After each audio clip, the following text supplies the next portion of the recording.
क्रांति की शुरुआत जो है वो दूसरों से उम्मीद रखकर नहीं होती है। क्रांति की शुरुआत होती है खुद क्रांति बनने से।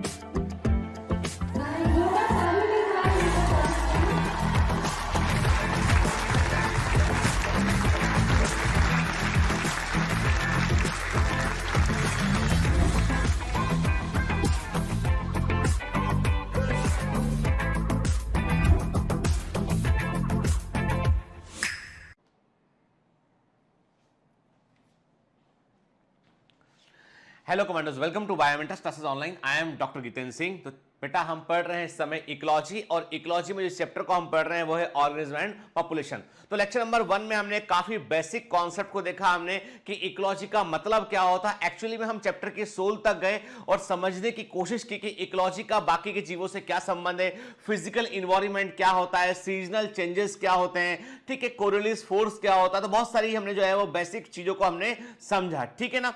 तो एक काम करते हैं, मैंने आपसे प्रॉमिस किया था कि ये असाइन लेक्चर है, तो इसमें अभी हम एक काम करेंगे कि इसमें हम एमसीक्यू इनकॉर्पोरेट करेंगे ताकि हमें कुछ नया एक एड ऑन एडवांटेज मिले, हमें कुछ हमें ऐसा मिले हमें जो लेक्चर के अलग में वैल्यू को एडिशन करता हो, वैल्यू को बढ़ाता हो, ठीक है। तो एक काम करता हूं, मैं आपसे अभी जो है कुछ एमसीक्यूज करूंगा आपसे मैं, और आपको मैं समय दूंगा आपको मैं तकरीबन मान लीजिए 5 सेकंड 10 सेकंड के आप एमसीक्यू को पढ़कर उसके बाद आप उसको रिस्पॉन्ड कर पाए। हालांकि ये लाइव क्लास नहीं है, इसलिए मैं मेंटी या कोई दूसरे प्लेटफॉर्म का सहारा मैं नहीं लूंगा। मुझे मालूम है कि मुझे इस बात का सबूत लेने की जरूरत नहीं है कि आप पढ़ रहे हैं कि नहीं पढ़ रहे हैं। मुझे मालूम है कि आप ईमानदारी के साथ पढ़ रहे हैं, इसलिए आप अपना उत्तर जो है कमेंट में लिख देंगे, वही मेरे लिए काफी होगा। तो सारे बच्चे बताना, जितने भी क्वेश्चन कर रहा हूं मैं आज, तकरीबन मैं आपसे 9 क्वेश्चन करूंगा और आपको ईमानदारी के साथ, पूरी ऑनेस्टी के साथ, सच्चाई के साथ आपको बताना कि आपने 8 में से कितने क्वेश्चन आपने सही किए थे और कहां गलती किया आपने।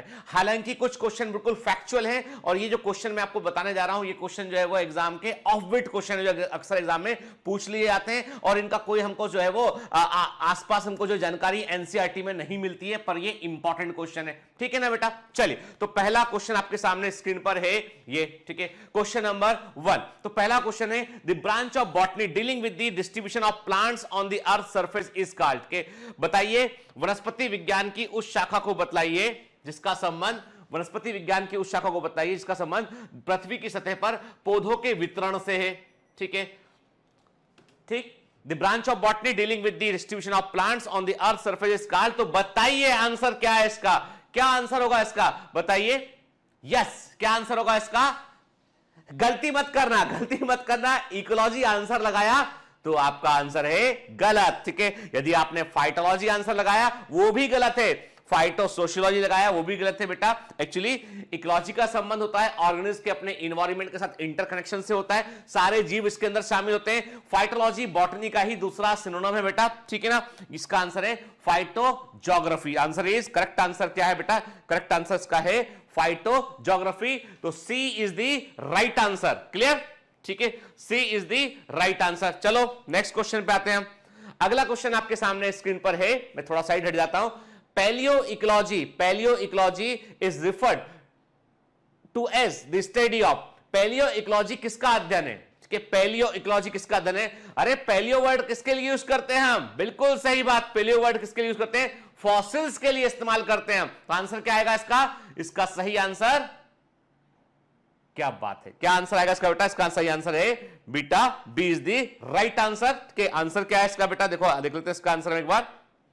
आंसर इसका extinct organism with their environment. तो पैलियो इकोलॉजी का मतलब है कि जो विलुप्त जीव हैं उनके एनवायरनमेंट की उस समय क्या एनवायरनमेंट रहा होगा, उसकी स्टडी को हम क्या बोलते हैं? पैलियो इकोलॉजी कहते हैं हम। क्लियर, ठीक है, चलिए आगे बढ़ते हैं। नेक्स्ट क्वेश्चन है आपके सामने, who defined ecology as the study of relations of all organism to all its environments. के बताना है आपको बताना है, who defined ecology as the study of the relations of all organism to all its environment. किसने बताया कि ecology वास्तव में सभी जीवों का अपने सभी प्रकार के पर्यावरण के साथ में अनून्य क्रिया है या संबंध है, ठीक है। बताइए साइंटिस्ट का नाम, किसने ये बताया?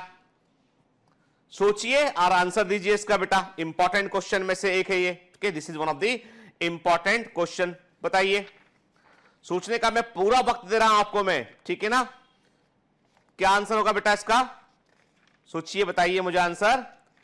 चलिए, तो इसका आंसर है बेटा, इसका आंसर देख लेते हैं। इसका आंसर है क्लीमेंट्स। आंसर इसका होना चाहिए क्लीमेंट्स द राइट आंसर। ठीक है, क्लीमेंट्स द राइट आंसर। आंसर क्या है इसका? इसका आंसर है बेटा क्लीमेंट्स के। तो क्लीमेंट्स ने क्या बताया? क्लीमेंट्स ने बताया बेटा कि इकोलॉजी जो है, ये नोट कर लेना, ये जो पॉइंट है ना बेटा, ये जो है वो ऐसे पॉइंट है जिनको आप मिस कर देंगे एग्जाम में, इसलिए इंपॉर्टेंट पॉइंट में से एक है बेटा ये। तो इसलिए इनको आप जो इन पॉइंट को आप जो है वो नोट कर लीजिएगा इसको आपके। तो क्या है कि इकोलॉजी सभी जीवों का अपने सभी प्रकार के पर्यावरण के साथ में संबंध, ये क्लीमेंट्स ने बतलाया। क्लियर? चलिए आगे बढ़ते हैं। नेक्स्ट क्वेश्चन है, who defined ecology as the study of structure and functional of nature? किसने बताया कि इकोलॉजी जो है, किसने बताया कि इकोलॉजी जो है वो संरचना का, प्रकृति की संरचना और प्रकृति के कार्यों का अध्ययन है। Ecology is the study of structure and function of nature. किसने ये परिभाषा दी? याद रखिएगा, ये डेफिनेशन वाले क्वेश्चन जो टॉप के इकोलॉजिस्ट है ना, मैंने पहले भी कहा, ये ऐसा चैप्टर है जहां पर इस प्रकार के ऑफबीट बाउंसर क्वेश्चन पूछ लिए जाते हैं। ठीक है ना?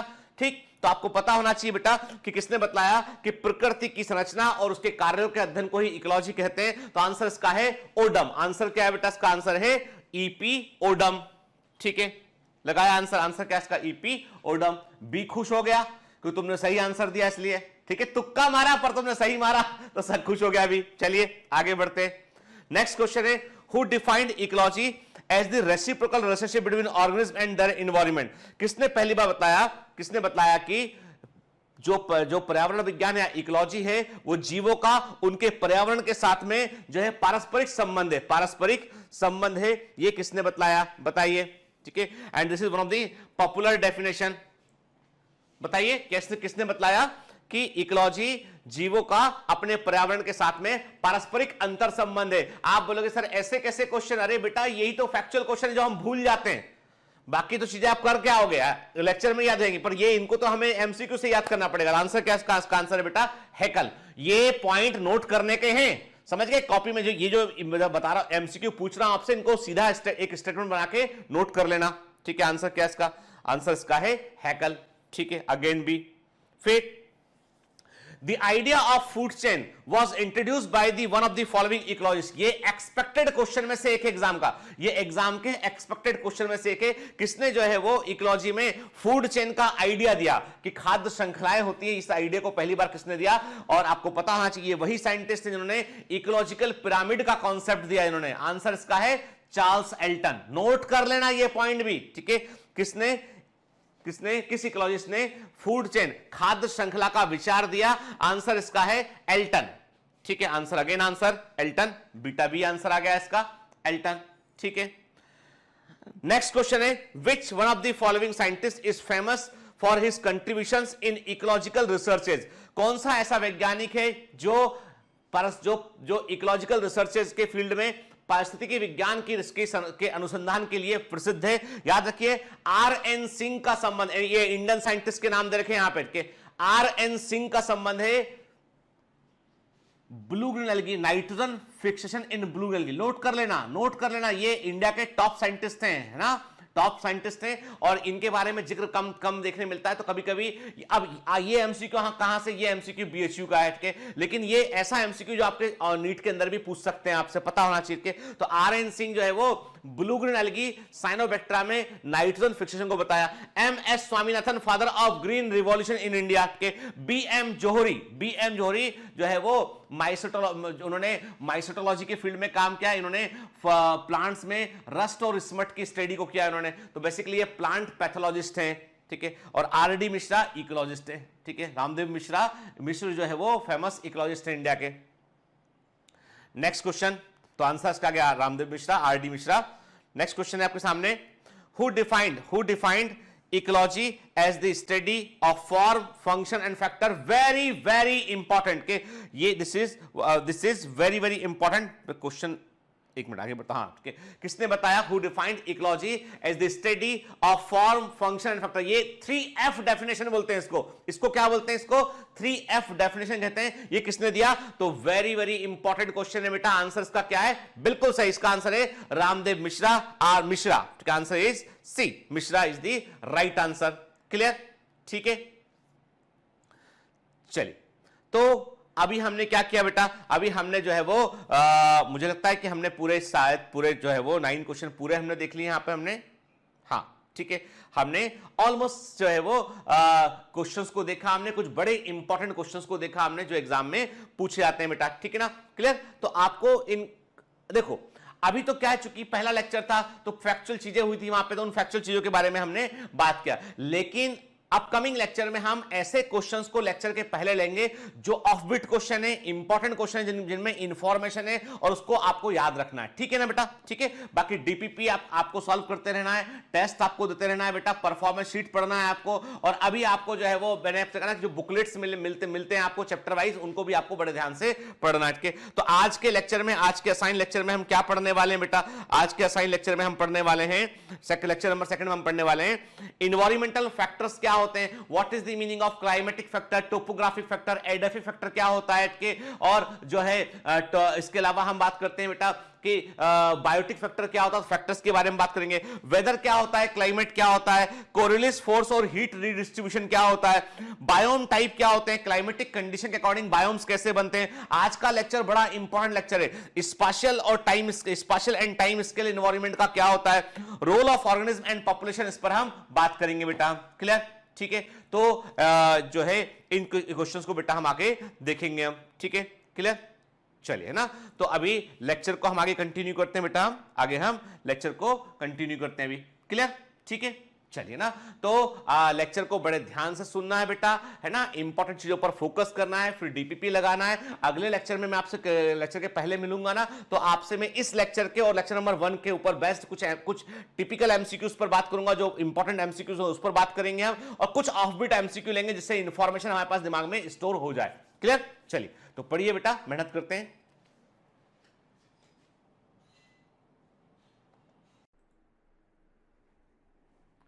Hello commandos, welcome to Biomentors classes online. I am doctor Jitendra Singh.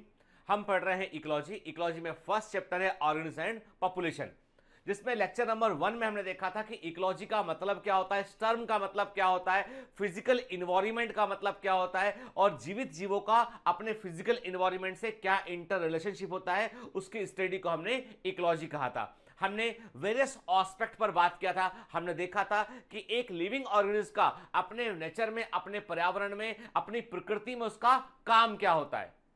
हमने कहा था कि सारा कुछ खेल इस बात पर टिका हुआ है कि flow of energy and cycling of material. इस प्रकृति के लिए हम सब एक मशीन के समान हैं और दो ही काम कर रहे हैं, flow of energy and cycling of material, उसी का हम हिस्सा है, क्लियर।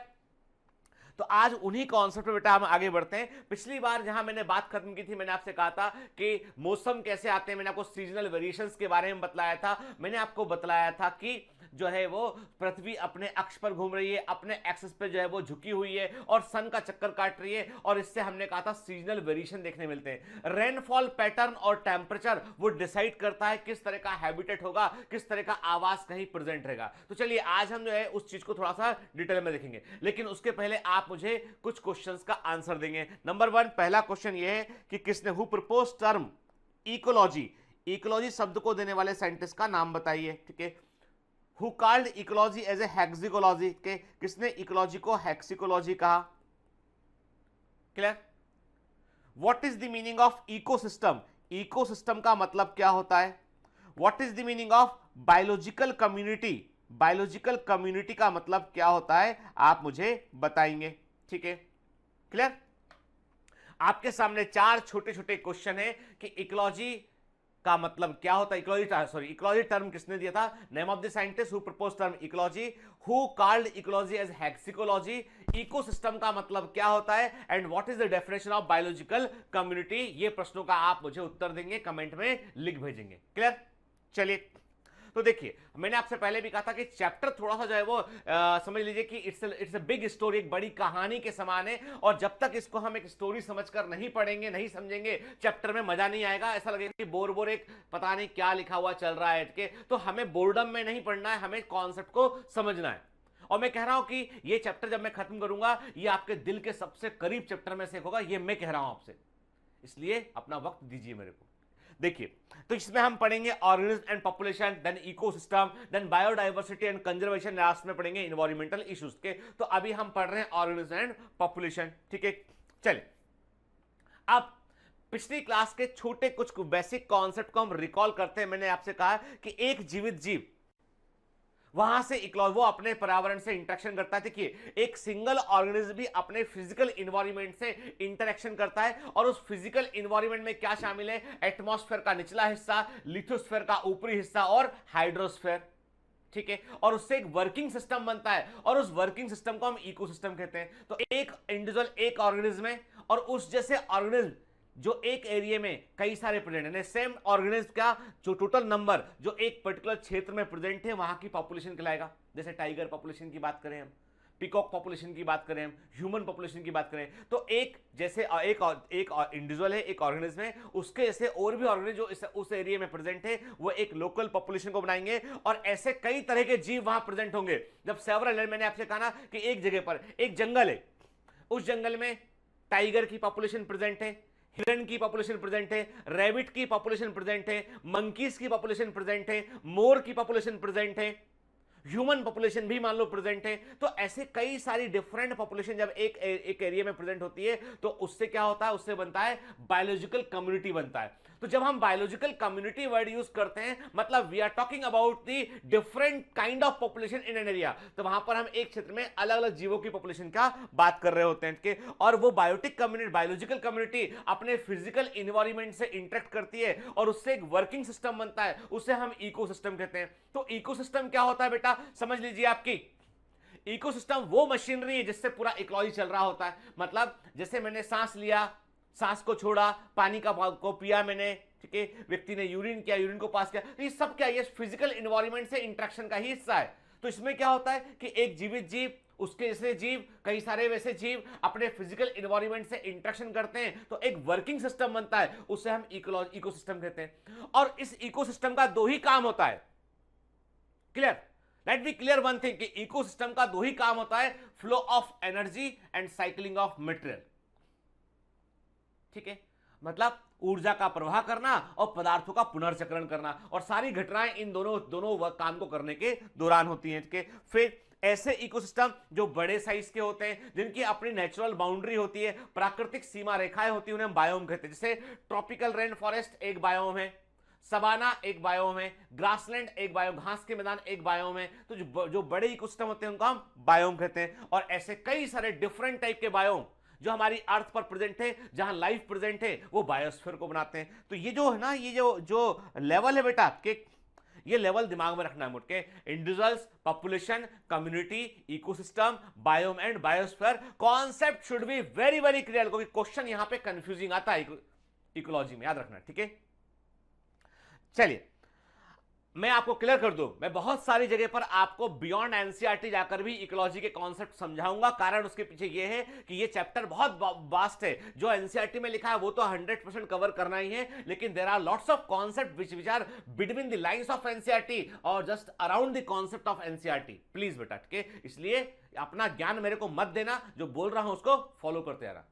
यस कमांडोज, कोई शक? कोई शक नहीं, आंसर आना चाहिए, कोई शक, कोई शक नहीं, समझ गए। चलिए, फिर spatial and time scale of environment. अब देखो बेटा, सिंपल सी बात है, जैसे हम कह देखते हैं कि most organism interact with their environment, हमें यह पता है कि जीव अपने पर्यावरण से अनोन्य क्रिया करते हैं, ठीक है।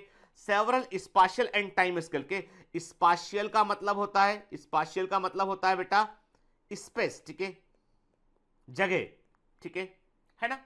और टाइम स्केल हम समझते हैं, टाइम मतलब कितना टाइम पीरियड के, कितना टाइम पीरियड। जैसे फॉर एग्जांपल के एक बैक्टीरिया है, सुनिए बात करके, एक बैक्टीरिया को आपने कहीं पे देख रहे हैं, तो बैक्टीरिया उस कल्चर प्लेट में छोटी सी जगह पर, बिल्कुल मामूली सी जगह पर वो ग्रो करता है, वो उतना ही जगह पर इंटरेक्ट कर पाता है, और 20 मिनट के बाद बैक्टीरिया डिवाइड करके दो हो गया, मतलब उसका जीवन केवल 20 ही मिनट का था। मतलब एक बैक्टीरिया जो है वो फ्यू मिलीमीटर जगह में, बहुत छोटा, हमने मिलीमीटर ज्यादा ले लिया, और मैंने कहा कि फ्यू माइक्रोमीटर जगह में एक बैक्टीरिया जो है वो ग्रो किया, ठीक है, और 20 मिनट में वो 1 से 2 हो गया। मतलब जीवन काल उसका, अब एक बैक्टीरिया का जो इंडिविजुअल बैक्टीरिया था वो 20 मिनट के बाद 2 में बैठ गया, 2 अलग बैक्टीरिया बन गए, ठीक है, 2 डिफरेंट डॉटर बैक्टीरिया बन गए ना, ठीक है। मतलब ये कि उसका उस बैक्टीरिया का जो अपने इन्वायरमेंट के साथ इंटरेक्शन था वो बहुत छोटी जगह में था और बहुत छोटे टाइम पीरियड के लिए था। क्लियर? अब बात करते हैं हम दूसरे एस्पेक्ट पे, बरगद के एक बड़े पेड़ की बात करते हैं, जो पेड़ आपके घर के आसपास कहीं लगा हुआ है। आपने अपने पापा से पूछा कि पापा ये इतना बड़ा पेड़ कब से? पापा ने कहा कि यार मैं बहुत छोटा था तब से देख रहा हूं। पापा आपने अपने दादाजी से पूछा, दादाजी ने कहा कि जब मैं छोटा था तब से मैं देख रहा हूं। मतलब ये है कि ये तो 3 पीढ़ी पहले से लगा हुआ है। आपने पता किया कि अच्छा ये बरगद का, फिर आपने गांव के किसी व्यक्ति से पूछा जो ज्यादा जानकार थे, उन्होंने बताया कि ये जो पेड़ लगा है ये 400 वर्ष से लगा हुआ है। फॉर एग्जाम्पल के यानी 400 ईयर्स, ठीक है, एक बड़ा सा बरगद का पेड़ जिसके नीचे लोगों ने मंदिर भी बना दिया एक बड़ा सा। ऐसा होता देखिएगा आपके कि बहुत बड़ा पुराना पेड़ होता है, उसके नीचे लोग जनरली छोटा सा मंदिर बना देते हैं। तो उसकी वजह भी थी, लोग कहते हैं कि क्यों मंदिर बनाया, उसकी वजह थी कि वो पेड़ को कोई काट ना दे, तो इसलिए यहां पे एक सिंबॉलिक मंदिर बना दे ताकि वो पेड़ की। और ये जो जिसने भी ये दिमाग लगाया है ना, वो बहुत इंटेलिजेंट आदमी था। उसे मालूम था कि ये इतना बड़ा पेड़ कोई काट देगा लकड़ी के लालच में आके, और तो उससे क्या होगा कि इन्वायरमेंट को डैमेज होगा, इसलिए जो है वो ऑक्सीजन कम होगा, उससे पेड़ छाया जो मिलती है वो भी नहीं मिलेगी। तो उससे बचाने के लिए उन्होंने एक छोटी सी मूर्ति रख के यहाँ पे मंदिर बना दिया। अब किसी की हिम्मत नहीं, मंदिर काटेगा नहीं, कोई नहीं काटेगा, क्योंकि देखिए चाहे वो मंदिर होता, चाहे छोटा सा मस्जिद वहां बना होता, कुछ भी बना होता, कोई आदमी उसको फिर डैमेज नहीं करता। कई लोग विरोध करते हैं उस चीज का।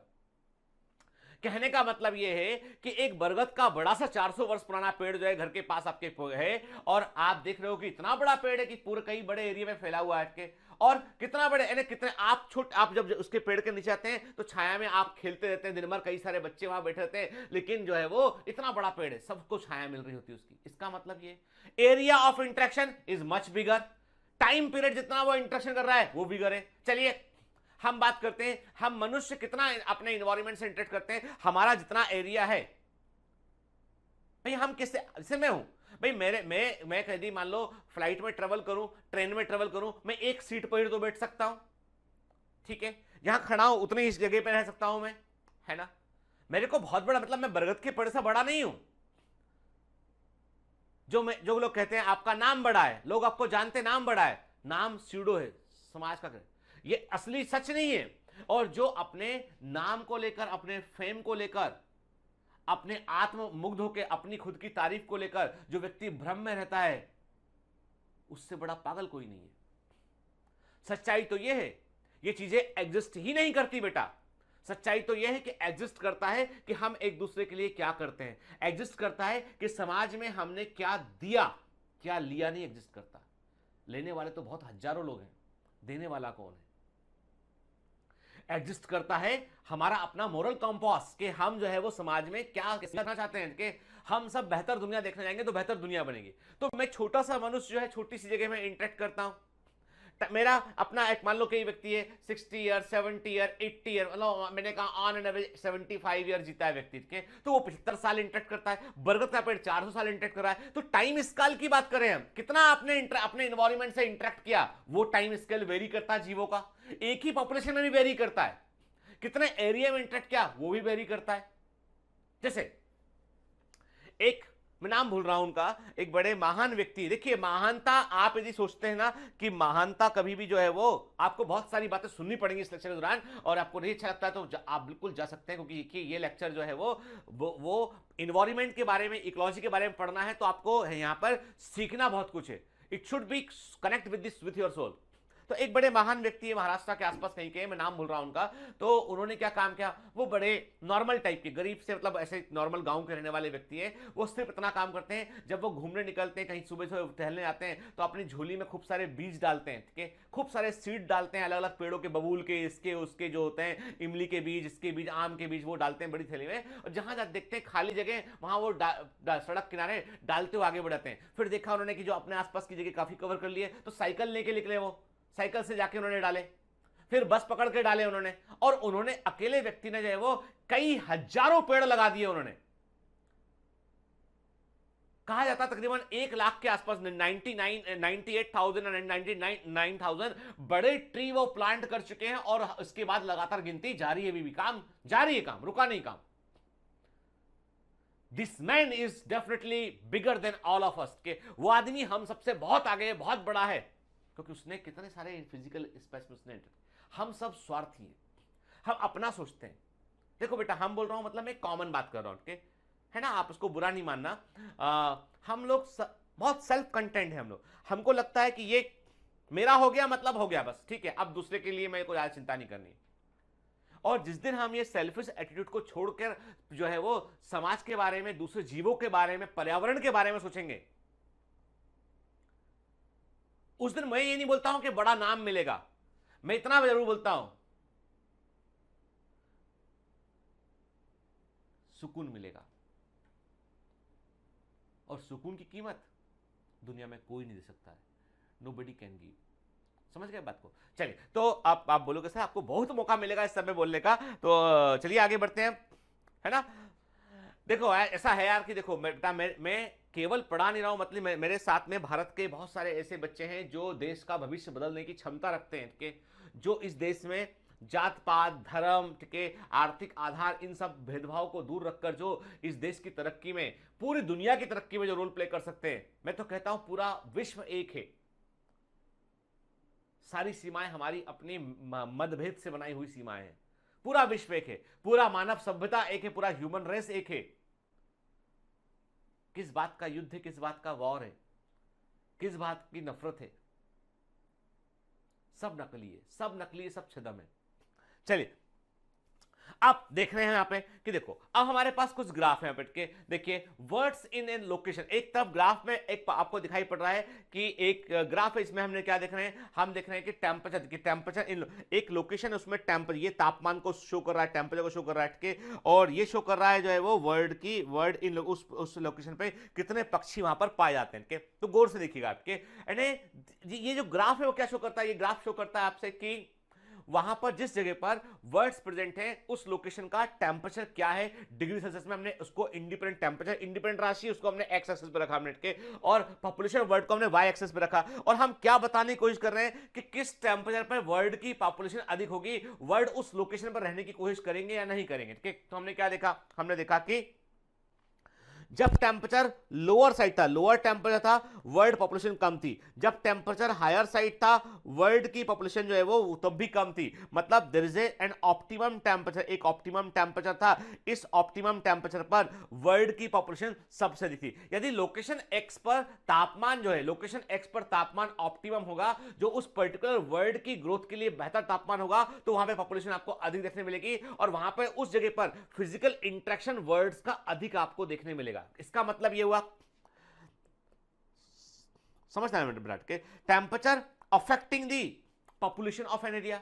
मतलब एक जगह पर जो जनसंख्या है, जो पॉपुलेशन है, उस पर तापमान का गहरा प्रभाव होता है, और it establish A range of tolerance, जिस पर हम आगे बात करेंगे। रेंज ऑफ टॉलरेंस का हम ग्राफ भी देखेंगे। मतलब too low and too high, दोनों में आपको पॉपुलेशन कम देखने मिलेगी, ऑप्टिमम पॉपुलेशन बीच में कहीं पर होगी जहां पर अधिक जनसंख्या मिलेगी आपको। फिर टेम्परेचर एट टाइम टी, ठीक है, वर्ड एट टाइम टी। अब देखो एक दिए गए समय पर, अब देखिए पहले हमने तापमान की बात, अभी हम टाइम की बात करें कि एक दिए गए, देखो एक लोकेशन था, लोकेशन का मतलब क्या हो गया बेटा, स्पेस की बात की हमने यहां पे, स्पाशियल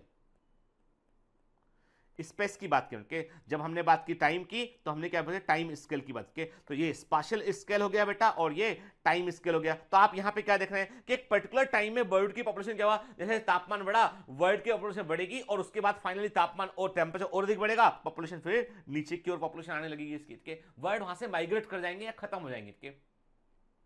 इसका मतलब यह हुआ कि किसी दिए गए फैक्टर के लिए एक जगह पर भी अलग अलग टाइम पीरियड में पॉपुलेशन में आपको वेरिएशन देखने मिल सकता है, ठीक है।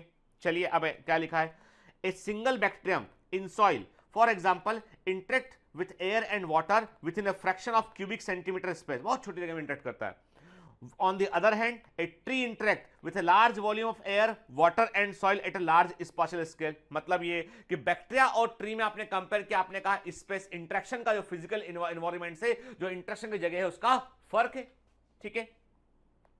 The environment varies from place to place due to variation. अब क्यों environment वेरी करता है, ड्यू टू क्लाइमेट, याद रखिएगा, due to soil type, due to topography. यदि मैं आपसे कहता हूं कि इन्वायरमेंटल फैक्टर क्या होते हैं, इन्वायरमेंटल फैक्टर मतलब ऐसे कारक जिनसे मिलकर इन्वायरमेंट बना होता है, तो उसको हम 4 कैटेगरी में डिवाइड करते हैं। इन्वायरमेंटल फैक्टर्स क्या होते हैं, तो उन इन्वायरमेंटल फैक्टर्स को बेटा हम 4 कैटेगरी में डिवाइड करते हैं, जिनके मिलने से पूरा पर्यावरण बना होता है, इन्वायरमेंट बना होता है। पहला होता है बेटा क्लाइमेटिक फैक्टर, पहला होता है क्लाइमेटिक फैक्टर, जलवायु कारक, ठीक है।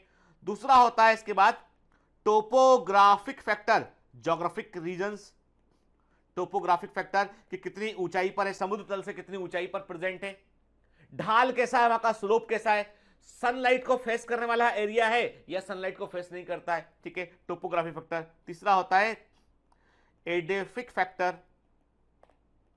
एडेफिक फैक्टर, और चौथा होता है बायोटिक फैक्टर, ठीक है। जो एडेफिक फैक्टर होते हैं बेटा, इनको हम सॉइल फैक्टर भी कहते हैं, इनको हम सॉइल फैक्टर भी कहते हैं, क्लियर, ठीक है।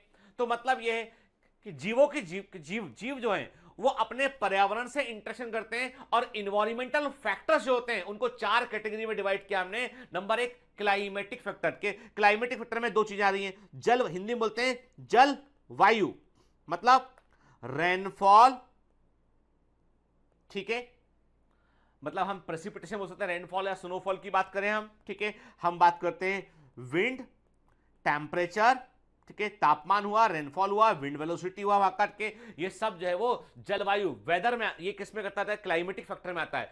जो शॉर्ट टर्म प्रॉपर्टी उसे वेदर कहते हैं, लॉन्ग टर्म को हम क्लाइमेट कहते हैं। चलिए हम आगे बात करेंगे इस पे। अब इतना समझ लीजिए कि जलवायु जो वहां की है, कि वहां पर रेनफॉल कितना होता है, वहां पे एनुअल टेम्परेचर कितना रहता है, वहां पे विंड किस तरह की फ्लो होती है, ये सब क्लाइमेटिक फैक्टर में शामिल है, ठीक है, क्लियर।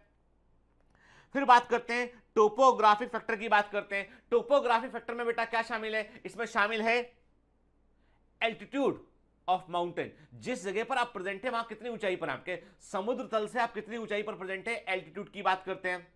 फिर नंबर 2 स्लोप, कि आप जहां प्रेजेंट है वहां पे ढाल कैसा है, स्लोप ऑफ द माउंटेन की बात करते हैं।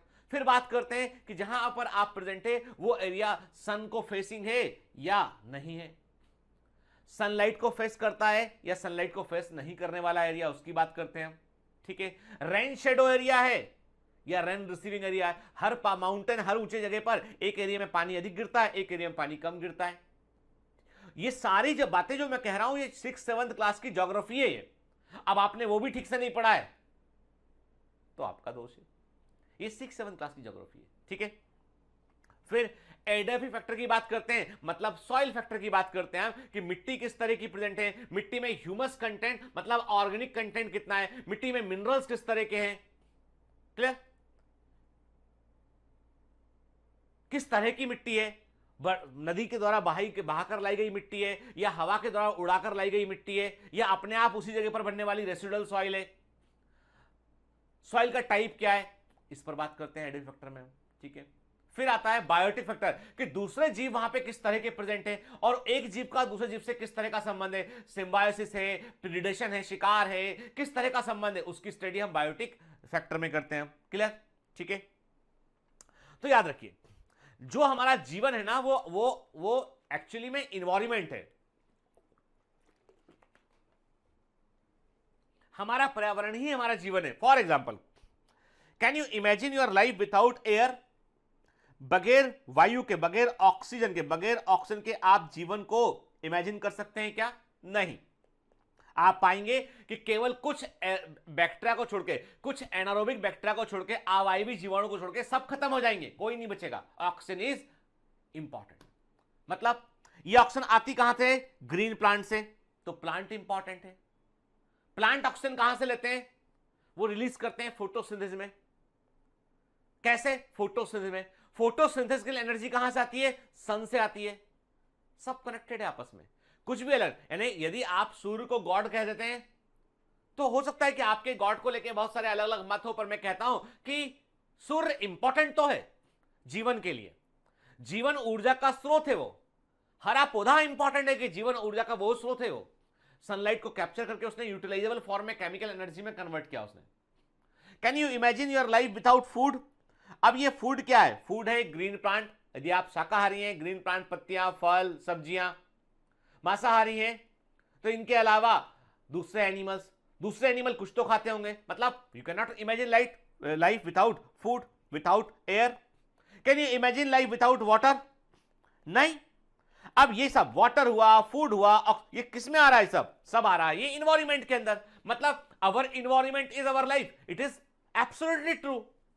We can not imagine life space में छोड़ दिया आपको, जहां पर ना ऑक्सीजन है ना फूड है।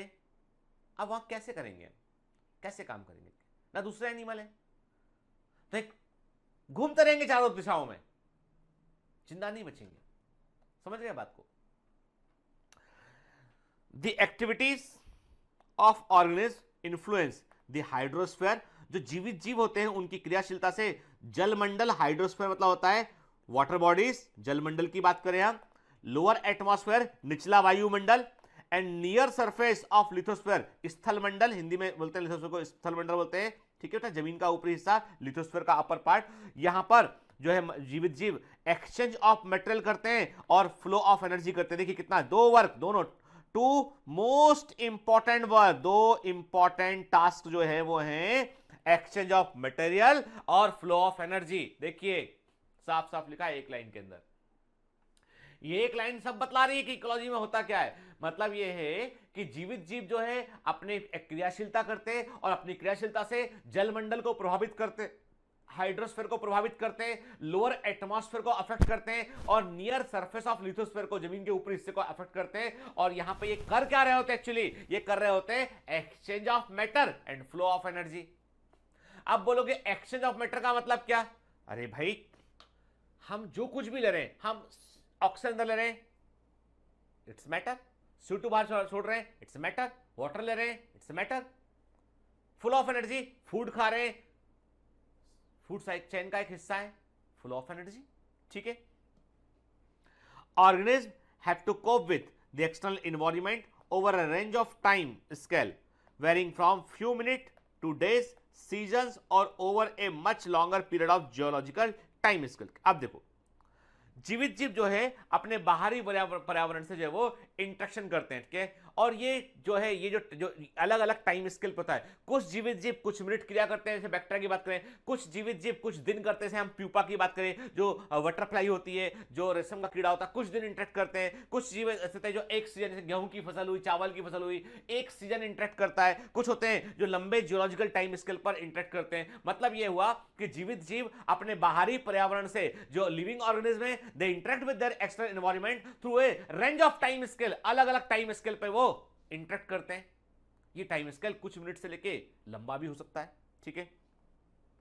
और सारा कुछ के ये सब कुछ जो है ग्रेजुअली बनता है। और इसको बेटा हम जब इकोलॉजी के आखिरी हिस्से में पहुंचेंगे ना, जब हम बात करेंगे बेटा जो है इकोसिस्टम की बात करेंगे, तो वहां पर हम सक्सेशन को देखेंगे। हिंदी में इसको बोलते हैं अनुक्रमण। अनुक्रमण मतलब ये सक्सेशन, एक के बाद एक के बाद एक बनना के। आज आपको जहां पर बड़े बड़े फॉरेस्ट दिखाई पड़ते हैं, बड़े जंगल फॉरेस्ट आपको दिखाई पड़ते हैं, वहां पे केवल जमाने में केवल चट्टानें प्रेजेंट थी। उन चट्टानों पर लाइकेन ने ग्रो करना शुरू किया। लाइकेन के बाद वहां पे मॉसेस आए, उसके बाद वहां पे हर्ब लगे, छोटी झाड़ियां लगी, उसके बाद पे छोटे छोटे जो है वो ट्री लगे। फिर आज बड़े फॉरेस्ट प्रेजेंट है जिन्हें हम क्लाइमेक्स कम्युनिटी कहते हैं।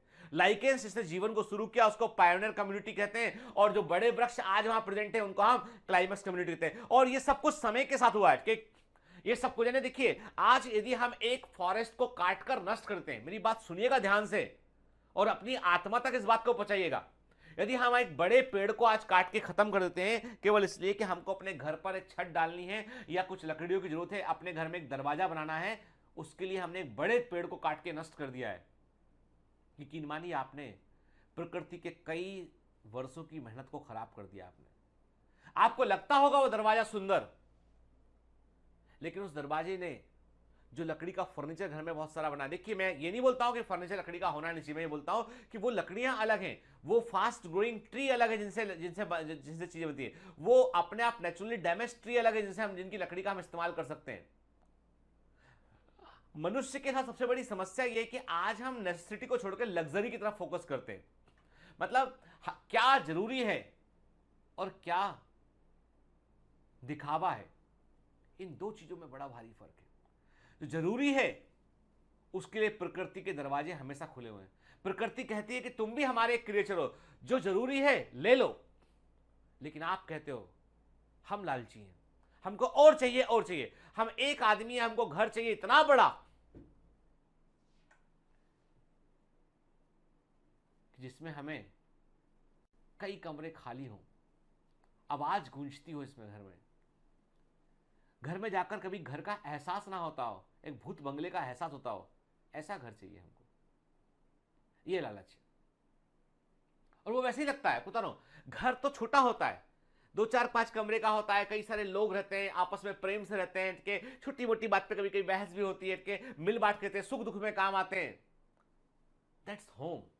That may be a big house but not the home. समझना बात काफी।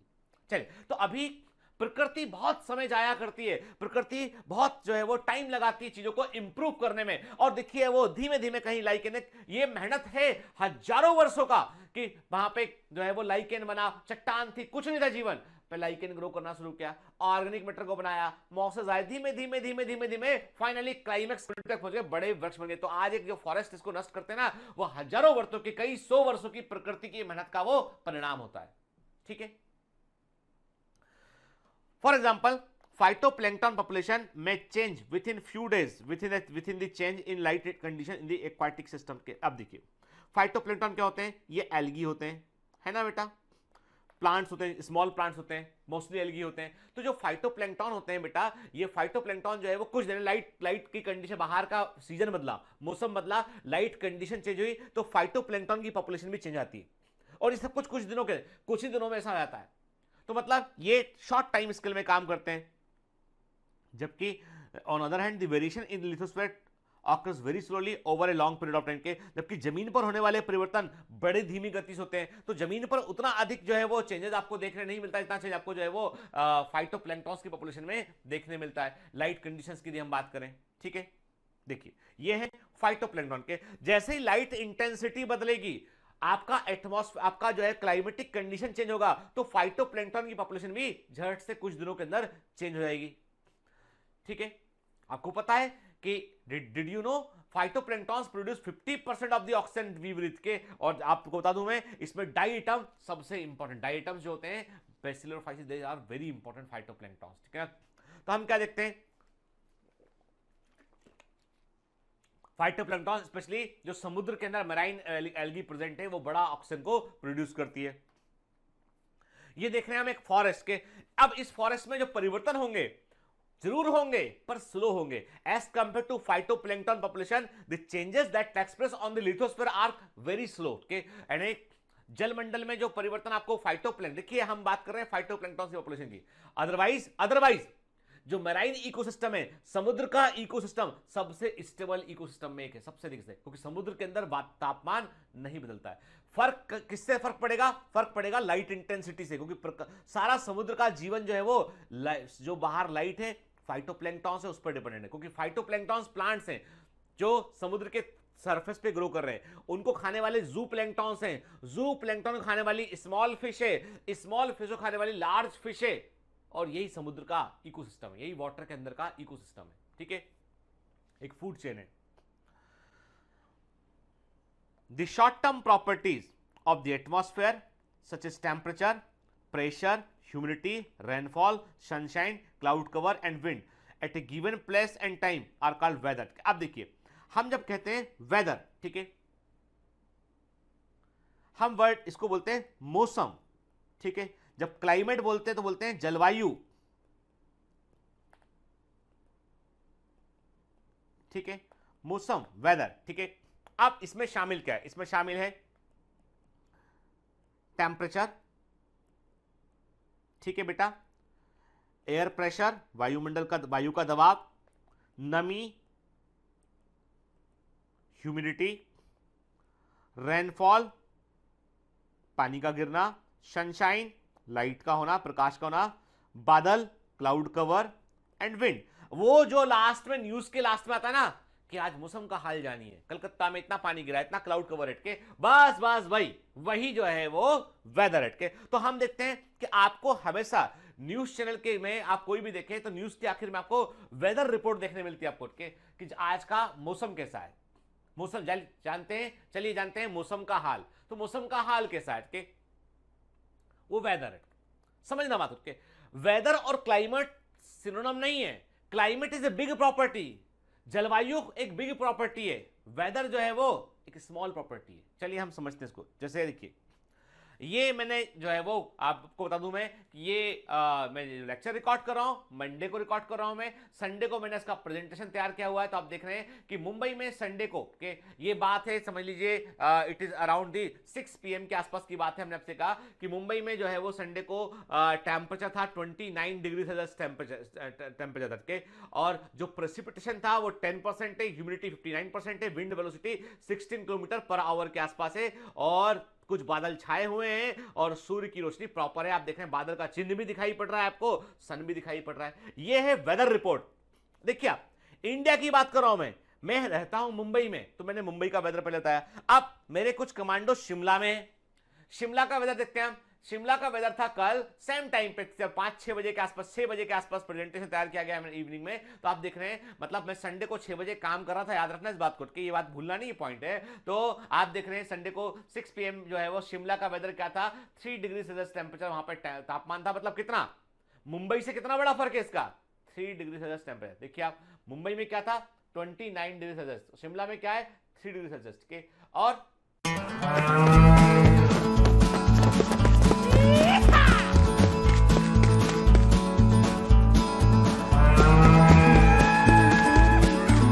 Hi, sorry to disturb you in between lecture.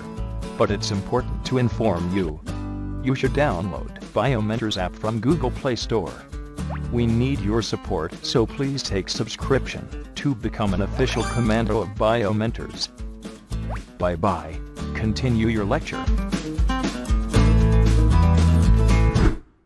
Minimum temperature -6 था अर्ली मॉर्निंग के। फिर आप देख रहे हैं कि यहाँ पे बादल नहीं छाए हुए हैं, हवा जो है वो 5 किलोमीटर पर आवर की स्पीड से चल रही है, और नमी जो है वो 66% है, और पानी गिरने की कोई संभावना नहीं, 0% प्रेसिपिटेशन है यहाँ पे शिमला में। ठीक है, फिर आते हैं दिल्ली।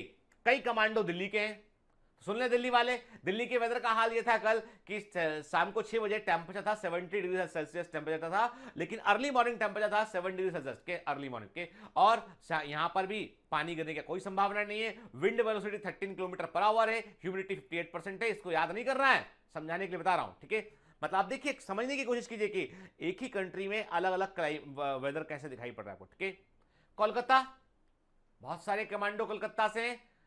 देखिए कलकत्ता में जो है बादल छाए हुए थे, टेम्परेचर 21 डिग्री सेल्सियस था। ठीक है, और यहां पर जो है वो विंड जो है, हवा ना के बराबर भरी था, हवा वह ही नहीं, उमस सी लग रही लोगों को। ह्यूमिडिटी 48% के आसपास है। देखिए, अब ये तो हो गया वेदर। अब मैं आपसे कहता हूं ये इंडिया के अलग अलग हिस्सों का वेदर है, लेकिन what is the climate of India? India is having the subtropical climate. भारत का जो जलवायु है वो सब ट्रॉपिकल है। Climate is a big property, it's a big property. के देखिए, climate is the average weather of an area. एक एरिया का जो एवरेज वेदर है उसे क्लाइमेट, मतलब एक साल में 365 दिन होते, 365 डेज। ठीक है, इन 365 दिन में हर दिन तापमान कितना रहा उसका एवरेज निकाल लिया आपने, हर दिन कितना प्रेसिपिटेशन रहा उसका एवरेज निकाल लिया आपने, हर दिन कितना जो है वो ह्यूमिडिटी रहा उसका एवरेज निकाल लिया आपने, और हर दिन कितना जो है वो आपका विंड वेलोसिटी रहा उसका एवरेज निकाल लिया। तो आपने कहा कि ओवरऑल देखा जाए तो इंडिया का जो टेम्परेचर है वो आपने कहा कि वो है 25 से लेकर 28 डिग्री सेल्सियस। आपने कहा इतना टेम्परेचर इंडिया में रहता है। आपने कहा कि 12 किलोमीटर प्रति घंटे की हवा बहती है एवरेज। आपने कहा कि 50% की नमी रहती है एवरेज। मतलब ये जो एवरेज निकला है ना, ये है क्लाइमेट। और ये बोल रहा है कि इंडिया इज ए सब ट्रॉपिकल कंट्री। यूरोप जाते हैं, यूरोप में बोलते हैं कि भाई टेम्परेचर जो है वो एवरेज 10 डिग्री सेल्सियस। वेदर इस तरह का, मतलब यूरोपियन क्लाइमेट क्या हो गया, आपका सब ट्रॉपिकल क्लाइमेट है, उनका टेम्परेट क्लाइमेट हो गया। रशिया गए आप, नॉर्वे गए, नॉर्वे में आपने कहा कि यार यहां का क्लाइमेट तो एकदम ठंडा है, पोलर क्लाइमेट है यहां का, एकदम ठंडा है, एवरेज 0 के पास आ रहा है निकल के, या 2-3 डिग्री सेल्सियस एवरेज निकल के आ रहा है। आप समझ सकते हैं कि climate is the average weather, जो हम कहते हैं कि it's average weather of an area. एक एरिया का एवरेज वेदर 365 दिन का पूरा के, including general pattern of atmospheric condition, वायुमंडलीय अवस्थाओं का सामान्य पैटर्न के, सीजनल वेरिएशन, वेदर एक्सट्रीम, सबको हम लंबे पीरियड में एवरेज करते हैं के, तो उससे हम क्या बोलते हैं, उससे हमें दिखाई पड़ता है वो क्लाइमेट वहां करके। देखिए जैसे हम देख रहे हैं, ये तस्वीर जो है वो मुझे मालूम है कि ये बड़ी दुखद तस्वीर है महाराष्ट्र का, जो विदर्भ का एरिया है के, और वहां पे कई दिनों से सूखा पड़ा हुआ है के। महाराष्ट्र में कई जगह कुछ ऐसे हिस्से, मराठवाड़ा हुआ, विदर्भ हुआ, ये वो हिस्से हैं जहां पर पानी नहीं गिरने के कारण किसान फसल पैदा नहीं कर पा रहे, और बड़ी सारी इकोनॉमी वहां की एग्रीकल्चर पर बेस्ड थी। किसान जो है वो ऑलमोस्ट किसानी खत्म ही हो गई है। मतलब बहुत सारे किसान ऐसे हैं जो सुसाइड भी कर रहे हैं, और गवर्नमेंट इनको सपोर्ट देने के लिए बहुत सारी अलग अलग योजनाएं बना रही है, परंतु कितना कारगर हुआ ये सब हम जानते हैं। अब सिर्फ इतनी सी बात है कि हम इतना जानते हैं कि यहां पे क्या हुआ। यहां पे एक ओवरऑल क्लाइमेटिक पैटर्न चेंज बदल गया। यहां का इस जोन को आप देखेंगे, यदि एक ज्योग्राफिकल पॉइंट ऑफ व्यू देखेंगे, आप देखेंगे कि धीमे धीमे क्लाइमेट भी शिफ्ट करता है। तो यहां का जो एवरेज वेदर है वो ड्राई हो चुका है, इसलिए सूखा यहां पे लगातार कई दिनों से पड़ा हुआ है। ठीक है, मेघालय की बात करें हम के, मैं मेघालय घूम के आया हूं, वंडरफुल प्लेस के। मैं आपसे कहता हूं कि इंडिया में ही इतनी जगह है घूमने के लिए कि बहुत सुंदर है हमारा Bharat, beautiful country. Even Kashmir is heaven, कि बहुत सुंदर जगह। दार्जिलिंग बहुत सुंदर जगह, मेघालय जन्नत है, इतना सुंदर है। बादल छा जाते हैं काले काले के, सब तरफ ग्रीनरी है। कोई हवा से, जब गाड़ी से बाहर निकल के आप सांस लेते हैं, हवा लेते हैं खाड़ी का, आप जनरली लोग एसी नहीं चाहते गाड़ी, वहां पे जब आप ट्रेवल करते हैं, आप टूरिस्ट तो गाड़ी वाड़ी तो करोगे ना कहीं मूव करने के लिए, तो वहां पे जब आप कहीं रुकते हैं, गहरी सांस लेते हैं, आपका लंग्स अंदर से महसूस करता है कि कुछ अलग है इस हवा में, एकदम प्योर है। फल अलग, सब्जियां अलग, सब कुछ बड़ा नेचुरल, बड़ा अच्छा। बहुत दुख होता है जब शिलोंग के आसपास आप देखते हैं कि लोग पहाड़ को काटकर होटल बना रहे हैं, लोग पहाड़ को काटकर घर बना रहे हैं, बड़े बड़े पॉलिटिशियन पहाड़ को काटकर बड़े बड़े बंगले बना रहे हैं। दुख होता है। जो सुंदर है ना, उसको डिस्टर्ब मत कीजिए। चीजों को तोड़ना, नष्ट, पहाड़ को तोड़ देना, ब्लास्ट कर देना आसान है, पहाड़ को बना देना आपके बस का नहीं है, मेरे बस का नहीं, किसी के बस का नहीं। ठीक, तो हम देख रहे हैं, ये देखिए आप, वहां सूखा और यहां पर मासिन राम, सबसे अधिक वर्ल्ड में रेनफॉल यही होता है। चेरापूंजी अब थोड़ा मासिन राम में शिफ्ट कर गया हो, और सबसे अधिक जो है रेनफॉल वही होता है।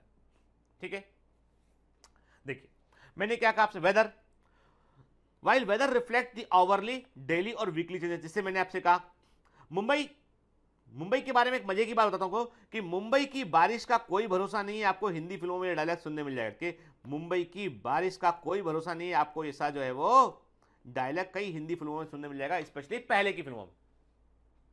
ठीक है, तो क्या कहा, मुंबई में जब रेनी सीजन होता है ना, तो कब एकदम से पानी, समुद्र है यहाँ पे, तो समुद्र के चलते क्या होता है, लोकल क्लाउड्स बनता है और फिर रेनफॉल कर जाता है।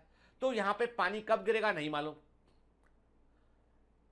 यूरोप की बात करें आप, इवन अमेरिका की बात करें, कई हिस्से से जब आप निकलते हैं बाहर, तो बट मुंबई में एक समय ऐसा होता है कि जो भी घर से बाहर निकलता है छतरी लेके बाहर निकलता है, अपना अम्ब्रेला लेके बाहर निकलता है। मेरी गाड़ी में अम्ब्रेला रखा होता है, मेरे पास अम्ब्रेला होता है, पोर्टेबल अम्ब्रेला मैं अपने बैग में रखता हूं ताकि कभी जरूरत पड़े तो खोल ले उसको। पूछते हैं एक दूसरे से, आज शाम को डिनर पे आप आएंगे क्या? अभी तो वेदर ठीक है, शाम को यदि पानी नहीं गिरा तो जरूर आऊंगा। अरे, क्योंकि मुंबई में पानी गिरता है ना तो ट्रैफिक जैम होने लगता है, कई रोड सड़क पे पानी बहने लगता है, ट्रैफिक जैम की कंडीशन हो जाती है। सब अधिकांश लोग जो है वो व्हीकल इस्तेमाल करते हैं, तो रोड पे जैम बढ़ जाता है। एक बार इतना ट्रैफिक जैम हुआ मुंबई के अंदर कि 15 घंटे तक जैम लगा रहा। मतलब मैं अपने ऑफिस से 6 बजे घर जाने के लिए निकला शाम को, और मैं रात को 3 बजे तो 4 बजे घर पहुंच पाया मैं। वो भी वो शॉर्ट डिस्टेंस को तय करने की बात कर रहा हूं, बाकी लोगों के लिए 15-16 घंटा जैम था। तो वेदर क्या है, वेदर आवरली हो सकता है, डेली होता है, वीकली हो सकता है, जबकि क्लाइमेट जो होता है entails the longer period such as season and year के, तो क्लाइमेट एक लॉन्गर पीरियड को रिप्रेजेंट करता है। मतलब climate is a long term property, climate जो होता है वो लॉन्ग टर्म प्रॉपर्टी है, जबकि वेदर जो है वो एक शॉर्ट टर्म प्रॉपर्टी है। क्लियर? ठीक है, देखिए ऐसे अब बड़ा अच्छा एग्जांपल मैं आपको देता हूं इस करके। सबसे अच्छा एग्जांपल इसका ये है कि क्लाइमेट का आप ऐसा समझ लीजिए कि आपके पास एक अलमारी है, उसमें बहुत सारे कपड़े हैं, you have lots of cloth, आपके पास हरा, पीला, नीला, लाल, कम लाल, ज्यादा लाल, pink, light pink, dark pink, pink में ऐसा समझ गए ना? मैं बेसिकली गर्ल्स की वार्डरोब की बात कर रहा हूं। लड़कों की वार्डरोब में क्या मिलेगा आपको? 4 शर्ट, एक चेक वाली होगी, एक या 2 चेक वाली होगी, एक सब व्हाइट शर्ट होगी, एक कोई दूसरे रंग की शर्ट होगी, 2 3 4 5 ट्राउजर मिल जाएंगे। ब्लैक तो होगा ही होगा उसमें, ठीक है। कुछ खाकी रंग के ट्राउजर होंगे, 1 2 जीन्स होंगे उसके अंदर, और 2 4 टी शर्ट मिल जाएंगे। ये होगी लड़कों की वार्डरोब के। ज्यादा कुछ नहीं उसमें, पर है वैरायटी है तब भी।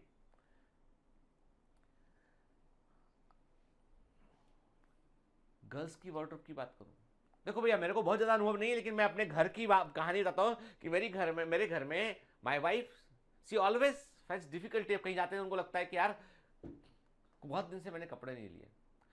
सी परचेज क्लॉथ एवरी वीक। 7 दिन से 8वां दिन होता था, मतलब बहुत दिन हो गया। And she has all the possible colours जो मेरी पहचान से भी परे हैं। पिंक के अलग अलग अलग अलग शेड, सी कैन डिफरेंशिएट कि पिंक में भी 10 सेट होते हैं, ब्लू में भी 15-20 सेट होते हैं, और वायलेट में तो 100 सेट होते हैं। कैसा लग रहा है? बहुत अच्छा। क्योंकि आपको पता है यदि आपने बहुत अच्छा नहीं बोला तो फिर आपको 25 अलग अलग ड्रेस देखने पर मिलेंगे। आप केवल ये सोचते रह जाओगे कि ये कितने का होगा, ये कितने का होगा। ठीक, चलो अरे यार देखो, ऐसी घर की पर्सनल बात है, बोल मत देना, नहीं तो क्या है मेरा लेक्चर लेना बंद हो जाएगा, है ना। ये हमारे आपके बीच की बात है ना, हमारा बीच का राज है ये बाहर डिस्क्लोज नहीं करना है इसको। तो मैंने क्या कहा आपसे कि एक वार्डरोब को देखा आपने, वार्डरोब में आपने कहा कि वैरायटी ऑफ क्लॉथ प्रेजेंट है आपकी वार्डरोब में के। तो जो आपकी जो क्लॉथ का पूरा सेट है वो जो क्लोजेट के अंदर प्रेजेंट है, अलमारी में प्रेजेंट है, वो है क्लाइमेट। मतलब you have blue, green, yellow, red, pink, every possible combination, okay? That is the climate. लेकिन जब आप पहन के बाहर निकले, तो अलमारी पहन के तो बाहर चले जाएंगे ना आपको। You cannot wear the entire अलमीरा। लोग क्या बोलेंगे कि 25 ड्रेस पहनने के ऊपर एक सिर में से निकल रही बाहर की, कि हाँ भाई ये 25 ड्रेस में बाहर नहीं पहन सकते ना, एक बार में एक ही पहन सकते ना। मतलब तो इसका मतलब है कि जो क्लॉथ आपने उस दिन पहनने के लिए निकाल लिए हैं, the clothes of the day, वो वेदर है। मतलब आज आपने ऐसा क्लॉथ पहना, रेड टी शर्ट और धारी वाला शॉर्ट पहन लिया आपने, ठीक है। तो ये क्या हो गया? ये हो गया weather of clothes of the day. तो समझ गए ना कि मतलब आपका जो जिस दिन आपने जो पहना है वो आपके वेदर को, क्लॉथ को, वो एक सेट है केवल। ऐसे कई सारे सेट आपके पास प्रेजेंट है ऑलरेडी, तो जो वो कई सारे सेट है वो है क्लाइमेट। मतलब क्लाइमेट में कई सारे वेदर शामिल होते हैं। तो climate represent the average weather. Climate average weather को बताता है। कि आपने बोला कि on an average I wear थी, मुझसे पूछता है, बोलता भैया मेरे को ऑन एन एवरेज में शर्ट पैंट टी शर्ट पहनता हूं, ठीक है। फैंसी कोट वगैरह वो सब मेरे पास नहीं है, प्रोफेशनल कपड़े हैं मेरे पास। ये मेरा वार्डरोब है। मेरे कजिन है, उसका वार्डरोब देखें तो उसके पास वो हैट भी मिलेगा, लेदर का जैकेट भी मिलेगा, जीन्स मिलेंगे, ऐसे जीन्स मिलेंगे इसमें कि चेन लगी होगी सामने से, ऐसी गोल गोल चेन लटकी होगी। वो मेरे पास नहीं है। उसका क्लाइमेट अलग तरह का है, मेरा क्लाइमेट अलग तरह का है। आई बात समझ में? चलिए, तो अब एक बात तो समझ में आई कि वेदर और क्लाइमेट में डिफरेंस क्या है। डिफरेंस ये कि वेदर जो है वो एक short term property, climate long term property है। वेदर वहां उस समय उस पर्टिकुलर टाइम पीरियड का रेनफॉल, उस टाइम पीरियड का टेम्परेचर, उस टाइम पीरियड का प्रेसिपिटेशन, उस टाइम पीरियड का विंड वेलोसिटी, उस टाइम पीरियड का सनशाइन, उसको रिप्रेजेंट करता है। और क्लाइमेट उस जोन का एवरेज टेम्परेचर क्या रहेगा, एवरेज ह्यूमिडिटी क्या रहेगा, एवरेज सनशाइन क्या रहेगा, उसको रिप्रेजेंट करता है, ठीक है। Temperature and rainfall are two most important factor which determine the climate of an area. देखिए, आप किसी भी एक जगह का जो क्लाइमेट है उसे डिसाइड करने वाले सबसे इंपॉर्टेंट फैक्टर क्या होते हैं? वो होते हैं टेम्परेचर और रेनफॉल होते हैं। देखिए, है ना, the water cycle affect both climate and the weather, ठीक है। देखिए, सिंपल सी बात है कि गर्मी अधिक पड़ती है, फिर उसके बाद पानी गिर जाता है, टेम्परेचर कम हो जाएगा, फिर जो है वो, तो ये पूरा ये हम देखते हैं ना गर्मी के मौसम में क्या होता है, रेनी सीजन में क्या होता है, हम सब जानते हैं इसको अच्छे से। तो वेदर जो है वाटर साइकिल, जिसको हम वाटर साइकिल को हम टेक्निकली क्या बोलते हैं? टेक्निकली इसको बोलते हैं हम हाइड्रोलॉजिकल साइकिल। हाइड्रोलॉजिकल साइकिल कहते हैं कि ये बड़ा इंपॉर्टेंट है। Hydrological cycle plays very important role in climate and weather. ठीक है, global variations of temperature and rainfall result from the differential input of solar radiation in different regions and from the redistribution of heat energy by wind and ocean current। अब आप सुनिए बात को ध्यान से, बड़े मजे की बात है। ये हमारी अर्थ है, ठीक है, ये इक्वेटर हो गया इसका, ठीक है, तिरछा क्यों बनाया मैंने, अर्थ एक्सिस पे 23.5 डिग्री टिल्टेड के। ये हो गया है Tropic of Cancer, Tropic of Capricorn, Arctic Circle, Antarctic Circle, और ये हो गया साउथ पोल, और ये हो गया है नॉर्थ पोल। ठीक है, जो सोलर रेडिएशन है वो इक्वेटर पर सीधे पड़ते हैं, कम दूरी तय करते हैं, एंड सोलर रेडिएशन को इक्वेटर पहुंचने के लिए कंपैरेटिवली कम दूरी तय करनी पड़ती है, सीधे पड़ते हैं, बर्स भर सोलर रेडिएशन होती है। तो इस एरिया में क्या होता है, हाई टेम्परेचर, ये जो एरिया है वो हाई टेम्परेचर का एरिया बन गया, जबकि पोल्स पे सूर्य की किरणें तिरछी पड़ती हैं, ठीक है, लंबी दूरी तय करती हैं। तो इसका मतलब ये हुआ कि पोल्स पे कंपैरेटिवली पोल्स पे सोलर एनर्जी कम पहुंच पाती है, तो वहां पे टेम्परेचर कम रहता है। ठीक है, अब जब आप छोटी क्लास में थे तो आपने ज्योग्राफी में पढ़ा होगा, गल्फ स्ट्रीम एक वार्म वाटर करंट है, लैब्राडोर एक ठंडी जलधारा है। पढ़ा है कि नहीं पढ़ा? और नहीं पढ़ा है ना तो मानकर चलिएगा कि आपने एग्जाम पास किए हैं, पढ़ा कुछ नहीं है। सच्चाई, सच बता रहा हूं, मुझे बहुत दुख होता है जब मैं इंडिया के एजुकेशन सिस्टम को देखता हूं कि यहां पे student they are just trying to pass their examination, they are just focus on कि हमारा 7th पास हो जाए, हमारा 5th पास हो जाए। मैं कहता हूं 5वीं में सीखा क्या आपने? What you learn from class 5th, what you learn from class 6th? Answer क्या आएगा? I got 89% in class 6, I got 98% in class 6, I got 100% in class 6, ये आंसर आएगा। But बेटा what you learn, nobody knows, nobody even knows कि what is the question is, क्या पूछना चाह रहा है ये पागल आदमी, मतलब मैं, कि what you learn from class 6th? I got my percentage, I stood second in my class, I got a medal in a school, that is the answer. हाँ, excellent बेटा, but what you learn from class 6th? वो बच्चा answer ही नहीं उसके पास में। What you learn from class 11th? NEET कठिन होती है, IIT भी कठिन होती है, बहुत मेहनत करना पड़ता है, दूसरे फील्ड भी हैं। क्लास में जब कोई नहीं आता तो हम भी नहीं आते, ठीक है। अब कोई कौन है ये अलग मुद्दा है, तो ये सीखे, अरे क्या सीखे, 95%, but what you learn from class 11th? Nothing. क्यों? We are not focusing on the values, कि जो पढ़ रहे हैं उस कंटेंट का महत्व क्या है भैया। तुमको यदि हम बोल रहे हैं लैब्राडोर की ठंडी जलधारा है, गल्फ स्ट्रीम गर्म जलधारा है, तो इसके पढ़ने से हमें क्या मिलेगा? नंबर तो मिलेंगे एग्जाम में, और क्या मिलेगा? तो जो एडिशनल वैल्यू है ना वो मिसिंग है बेटा। I am not criticising teachers, I am not criticising schools, I am criticising the entire system, जो हमको सीखने की बजाय हमको बोलता है तुम तो पढ़ो, नंबर लाओ, और नंबर में तुम आगे रहो, फिर तुम नंबर लाओ, फिर तुम नंबर में आगे रहो, और फिर तुम नंबर में आगे रहो नौकरी पाने के लिए, कुछ करने के लिए। नंबर नंबर नंबर, कहां गया हमारा, कि हम लर्निंग क्या है हमारा? जबकि आप यदि आप दूसरा एजुकेशन सिस्टम देखेंगे, कोरियन एजुकेशन सिस्टम देखेंगे, जापानीज एजुकेशन सिस्टम देखेंगे, they are focusing on learning, कि तुम सीखे क्या हो। अच्छा, you pass class 5th, create the calculator, create the जो क्या बोलते हैं उसको, सर्किट ऑफ कैलकुलेटर बना दो। He learn that thing, he can create calculator at आपकी आंख के सामने। 5वीं क्लास 6ठी क्लास का जापानी बच्चा आपको कैलकुलेटर का सर्किट बना के दिखा देगा आपके सामने। हमें क्या, सर्किट होता है, ये होता है, कंप्यूटर में ये कमांड होता है, ये बटन दबाओगे ये होता है, ये करोगे तो ऐसा होता है, बहुत अच्छा होता है, सब कुछ बढ़िया होता है, ट्रांसफार्मर होता है। They can create transformer after 10th। कैसा? अच्छा लाओ तार लाओ, हम बना के दिखाते ट्रांसफार्मर तुम्हें, 15 मिनट दो, हम तुमको बना देते। इसलिए तो किसी के सामने हाथ नहीं फैलाना पड़ता देश को। इतना छोटा सा देश, इतना सा देश, छोटा सा, मुंबई से छोटा, दुनिया का सबसे पावरफुल देशों में से एक। समझ में? चलो, है ना, आपको मैंने पहले भी बोला था कि सुनना पड़ेगा बेटा, सुनना पड़ेगा, ठीक है। तो अभी अब क्या हुआ कि हमने छोटी क्लास में पढ़ा था ठंडी जलधारा होती है, गर्म जलधारा होती है, तो ये क्या, ये घूमती रहती है। वार्म वाटर करंट है तो वार्म से वो ठंडे की ओर जा रहा है, ठंडा वाला वार्म की ओर आ रहा है। मतलब जो हवा चलती है वो भी जैसे चलती है कि जहां पे गर्म गर्म से अफगानिस्तान में गर्मी पड़ता है, ITCZ के इंटर ट्रॉपिकल कन्वर्जेंस जोन।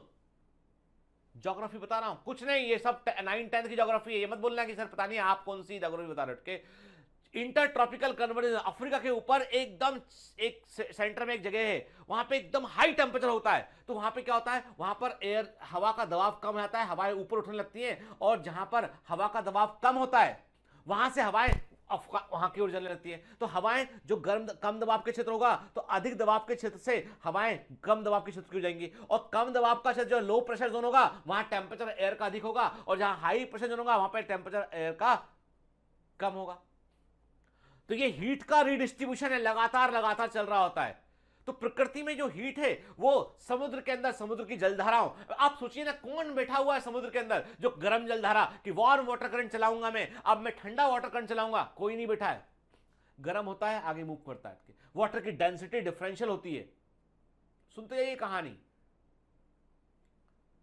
ये चैप्टर है ना, ये मैं कंटेंट सोल से पढ़ाता हूं।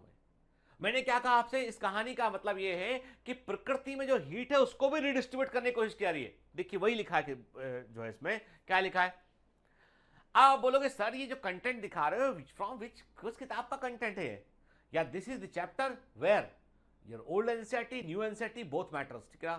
तो इसमें कुछ कंटेंट ओल्ड एनसीईआरटी का भी डिस्कस करते हैं, ठीक है। और अब भाई ये मत बोलना मुझसे कि कहां ढूंढे ओल्ड एनसीईआरटी, मुझे पूरी पढ़नी है, मैं जो पढ़ा रहा हूं वो पढ़ लो पहले, ठीक है। देखो, global variation temperature and rainfall results from the different input of solar radiation in different region. मतलब अलग अलग रीजन्स पे सोलर रेडिएशन का अलग अलग इनपुट होता है, उसके अकॉर्डिंग वहां का टेम्परेचर और रेनफॉल पैटर्न प्रभावित होता है, ठीक है। और जो हीट एनर्जी होती है उसको रिडिस्ट्रीब्यूट करने में विंड और ओशन करंट, समुद्र के अंदर जो जलधाराएं चलती हैं और जो हवा बहती है वो हीट एनर्जी को रिडिस्ट्रीब्यूट करती है। क्लियर? अब आते हैं अपनी एनसीईआरटी पर लौट के, ठीक है ना। बहुत देर हो गया एनसीईआरटी का लोगो दिखाने, तो घबराहट मन में होने लगती है, ठीक है। किसके मन में? मेरे मन में नहीं। ठीक है, चलो। Rotation of our planet around the sun, ये पिछली क्लास में भी हमने बात किया स्टेटमेंट का। And tilt of its axis causes annual variation in the intensity and duration of temperature resulting in distinction. देखो ये सारी बात समझे ना, ये इसके अंदर शामिल है, ठीक है। This variations together with annual variation in precipitation, मैंने कहा था प्रेसिपिटेशन या अवक्षेपण में आपका रेनफॉल भी आता है इसमें और स्नोफॉल भी आता है। इससे क्या होता है, मेजर बायोम बनते हैं, मरुस्थल बनते हैं, रेन फॉरेस्ट बनते हैं, टुंड्रा फॉरेस्ट बनते हैं, ठीक है। देखिए है ना, ये हम देख रहे हैं अर्थ का एक हिस्सा देख रहे हैं कि यहाँ पे जो है वो डिफरेंशियल आउटवर्ड, सन की ऑब्लिक रह जाती है पोल्स में और वर्टिकल रह जाती है आपके इक्वेटर वाले हिस्से में, ठीक है। तो यहाँ पे गर्मी अधिक पड़ती है इक्वेटर वाले हिस्से में, ठीक है। आप देख रहे हैं कि मोस्ट डायरेक्ट सनलाइट इक्वेटर वाले हिस्से में होती है, और जो कम सनलाइट जो है वो तिरछी ऑब्लिक सनलाइट कहाँ होती है, वो पोल्स वाले हिस्सों में होती है, इसलिए वहां पे टेम्परेचर कम रहता है। अब what is the meaning of Coriolis effect? Again lower class की ज्योग्राफी है। The tendency of an object to follow a curved path rather than a straight path because of the rotation of the earth, के हमारी अर्थ अपने axis पे घूम रही होती है, इसलिए जो है आपकी जो समुद्र की जलधाराएं होती है, ओशनिक करंट होता है, जो आपका विंड फ्लो होता है वो एक कर्व पाथ को फॉलो करता है, वो सीधा फ्लो नहीं करता है, ठीक है। देखिए आपने जो समुद्र की के अंदर जो वाटर करंट है और जो आपका विंड फ्लो है वो भी एक सर्कल में एक कर्व के रूप में कर्व का पाथ को फॉलो करता है, इसे हम कोरियोलिस इफेक्ट कहते हैं। And what is the reason of the Coriolis effect? तो कोरियोलिस इफेक्ट का कारण क्या होता है? उसका कारण होता है आपका अर्थ का अपने एक्सिस पर रोटेशन। Important thing. अब ये क्या एग्जाम में आएगा? ये बेसिक ज्योग्राफी है, इकोलॉजी से जुड़ा हुआ है बेटा, पता होना चाहिए हमको, ठीक है।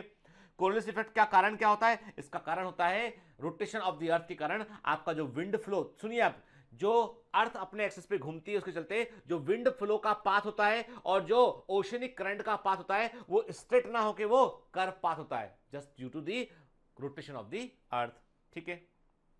क्लियर? ये देख रहे हैं हम अर्थ का रोटेटिंग, अर्थ को देख रहे हैं यहाँ पे हम। Clear? It's a blue planet, magical planet, जीवन है। चलिए अब आ गए हम जहां मैंने पिछली क्लास से बात खत्म की थी, उस ग्राफ पर हम आ गए। हमारे पास एनसीईआरटी का एक बड़ा इंपॉर्टेंट ग्राफ है। इस इंपॉर्टेंट ग्राफ के से हम कुछ फाइंडिंग्स को निकालते हैं, है ना बेटा। पहली फाइंडिंग तो ये है कि हमने क्या देखा, हमने देखा है ना, हम अलग अलग कलर को मार्क करते हैं। पहली फाइंडिंग हमने देखा कि एक जगह ऐसी है जहां पर मीन एनुअल टेम्परेचर काफी अधिक, यहां पर मीन एनुअल टेम्परेचर काफी अधिक है, यहां पर जो है मीन एनुअल टेम्परेचर काफी अधिक है यहां पे, और वहां पर रेनफॉल काफी कम है के। मतलब यह हुआ कि एक हिस्सा ऐसा है जहां पर मीन एनुअल टेम्परेचर जो है वो आपका काफी अधिक है, मतलब साल भर का औसत तापमान काफी अधिक है और रेनफॉल काफी कम है। तो आपने क्या देखा, आपने देखा वहां पर बन गया है डेजर्ट, मरुस्थल के। मतलब डेजर्ट के फॉर्मेशन के लिए आप क्या देखते हैं, किन कंडीशन में आपको मरुस्थल देखने मिलेगा, ऐसी जगह पर जहां पर एनुअल रेनफॉल, यहां पर रेनफॉल काफी कम होता हो, लोएस्ट पॉसिबल रेनफॉल होता हो और टेम्परेचर हायर साइड रहता हो, वहां पे मरुस्थल बनेगा, डेजर्ट बनेगा। ठीक है, फिर आपने क्या देखा, आपने देखा कि देयर इज एन एरिया जहां पर रेनफॉल काफी अधिक है और टेम्परेचर भी अधिक है। एक एरिया ऐसा है जहां पर कि रेनफॉल अधिक है और टेम्परेचर भी अधिक है। हाई टेम्परेचर हैवी रेनफॉल, ठीक है, हाई टेम्परेचर हैवी रेनफॉल, ठीक है, हाई टेम्परेचर हैवी रेनफॉल। क्या बन गया ये बन गया tropical forest. This is the tropical forest के मतलब ऐसे एरिया जहां पर हाई टेम्परेचर होगा, हैवी रेनफॉल होगा, वहां पर क्या बनेगा बेटा, वहां पे ट्रॉपिकल फॉरेस्ट बनेगा, हाई टेम्परेचर हैवी रेनफॉल के। जहां पर हाई टेम्परेचर लो रेनफॉल, वहां पे डेजर्ट बनेगा। फिर आपने क्या देखा, आपने देखा there are some area where temperature is even in minus, very low temperature and rainfall और स्नोफॉल इज वेरी लेस के। Low rainfall and low temperature, ये तीन एक्सट्रीम बना रहा हूं मैं, ठीक है। यहां पे क्या बन गया, alpine Arctic and alpine tundra बन गया, ठीक है ना। अब आपको क्लियर कर दूं मैं के, जब एग्जामिनर इस ग्राफ को आपको एग्जाम में देगा तो there are two possibility. Number एक, आपको कोई एक हिस्सा दे देगा, वो ए बी सी डी करके पहचानने को बोलेगा, पहचानिए कौन सा क्लाइमेटिक जोन है के, कौन से बायोम है, या हो सकता है ग्राफ में से बाकी सबको हटा दे, वो केवल एक हिस्सा देते। इसलिए मैंने तीन अलग अलग हिस्से बताए, तो आपको केवल हो सकता है तीन हिस्से दिखाई पड़े, हो सकता है कोई केवल एक हिस्सा कोई वो दे दे आपको, तो आपको पहचानना होगा कि वो कौन सा बायोम है। क्लियर, ठीक है।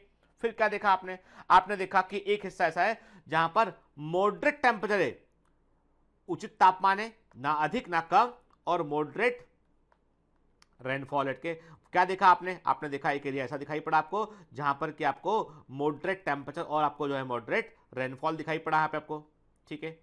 मतलब मध्यम तापमान और मध्यम आपका क्या हुआ बेटा, मध्यम वहां पे हुआ अपना रेनफॉल के। तो क्या बन गया ये बन गया है टेम्परेट फॉरेस्ट, सीधी टेम्परेट फॉरेस्ट, ठीक है।